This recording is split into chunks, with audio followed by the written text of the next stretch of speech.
पता है क्या? लाइफ में जब बहुत सारे चैलेंजेस हो ना, तो एक काम कीजिएगा, छोटे-छोटे दान करना शुरू कीजिएगा।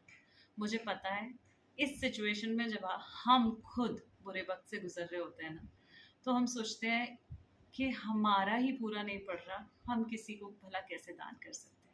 दान का मतलब ये नहीं होता कि हम लाखों में, करोड़ों में दान करें या हम एनजीओज़ में दान करें, हम बहुत बड़े दान करें।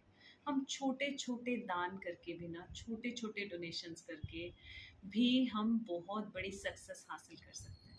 क्योंकि हमें नहीं पता कि ये लोग जिनको हम दान दे रहे हैं, जिनके हम घर अ, चला रहे हैं, हम खैर कौन होते हैं चलाने वाले, ये ईश्वर ही हैं जो हमसे कराते हैं और वो ही जिनको ज़रूरत होती है हमारे थ्रू हमें हमसे बस करा देते हैं। तो ये हमारे कर्मा बैगेजेस ही होते हैं। तो आप ये छोटे-छोटे दान करना शुरू करेंगे ना, किसी को आटा खरीद के दे दिया, ज़्यादा नहीं, आधा केजी दे दिया, किसी को चावल खरीद के दे दिए, किसी को दाल खरीद के दे दी। बहुत बड़ा नहीं हो सकता, ₹20 का, ₹25 का, ₹50 का, ₹100 का, जितनी आपकी कैपेसिटी है, जितना आप करना चाहते हैं उतना कर दीजिए। ये करना शुरू कीजिए। ट्रस्ट मी, किस्मत बदल जाएगी। मैंने किया है और मैजिक हुए हैं मेरी लाइफ में। एक बहुत ही प्यारी कहानी याद आती है। एक ना भिखारी था, रास्ते पे बैठ के भीख मांग रहा था। अर्जुन और कृष्ण वहाँ से गुजर रहे थे और कृष्ण तो सब मौन होकर देखते हैं, वो तो ईश्वर है, कुछ बोलते नहीं है।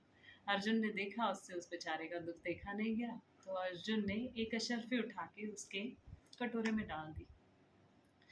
अब भिखारी जी जाते हैं, अपनी जो घर में एक मटकी होती है, उस मटकी में वो अशर्फी डाल देते हैं और जाके सो जाते हैं। अपनी मोहतरमा को वो बताते नहीं है। अगली मॉर्निंग क्या होती है, मोहतरमा उनकी मटकी उठाती हैं, वो जाती हैं और पानी से मटकी को भरती हैं और जब वो मटकी को भरती हैं तो वो जो सिक्का होता है वो उछल के एक मछली के पेट में चला जाता है। मोहतरमा वापस आ जाती हैं। अब भिखारी को याद आता है, वो सिक्का ढूंढना शुरू करता है।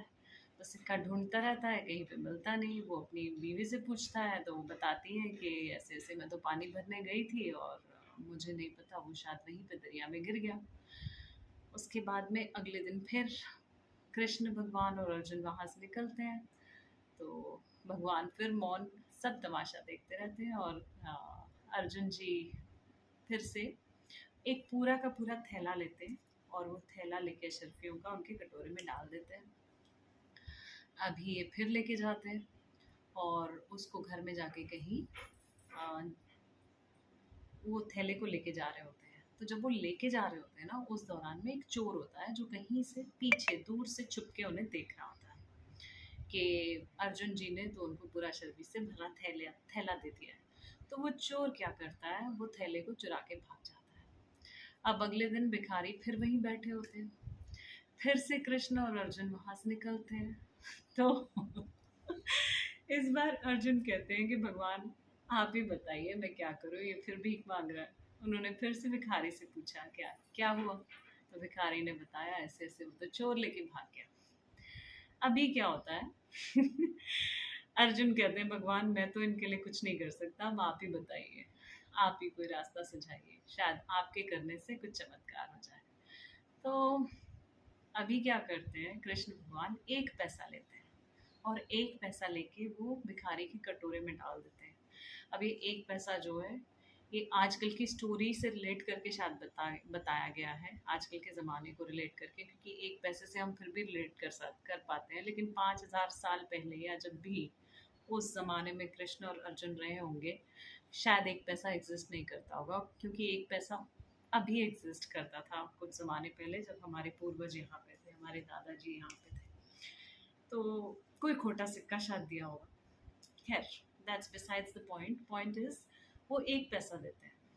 अब ये जो एक पैसा देते हैं वो लेके जाता है भिखारी। अब वो भिखारी लेके जाता है तो वो सोचता है, सोचता सोचता परेशान होते हुए घर जा रहा होता है, आज मेरे घर में खाना बनेगा कि नहीं बनेगा, कितने दिन से नहीं खाया है, इतनी मेहरबानी हुई मेरे पास, मेरे ऊपर, इन महापुरुषों की, कभी मुझे एक सिक्का दिया, कभी थैले से भरी अशर्फी दे दी, शायद मेरी किस्मत ही अच्छी नहीं थी। इन सब विचारों में डूबे हुए भिखारी चले जाता है। और आगे चल के क्या दिखता है कि मछुआरा मछली निकाल रहा है जल से, और वो क्या करता है, वो एक पैसा देता है उस मछुआरे को और उस मछली को खरीद लेता है। वो तड़प रही होती है, वो उसको तड़पते हुए नहीं देख पाता है, तो वो मछली को उठा के फिर से उस जल में डाल देता है। तो क्या होता है, जैसे ही मछली को जल में डालता है ना, तो वैसे ही वो जो चोर होता है ना, वो आके कहीं से वो सोने से भरी अशर्फी उसको वापस दे जाता है। और वो मछली ने एक रत्न खाया था, वो रत्न जो है आशीर्वाद के रूप में मछली उसको वापस दे जाती है। तो अर्जुन ये सब देख रहे होते हैं, अर्जुन और कृष्ण दूर से खड़े होके। तो अर्जुन भगवान कृष्ण से पूछते हैं कि भगवान देखिए, मैंने उनको रत्न दिया, कोई फ़ायदा नहीं हुआ।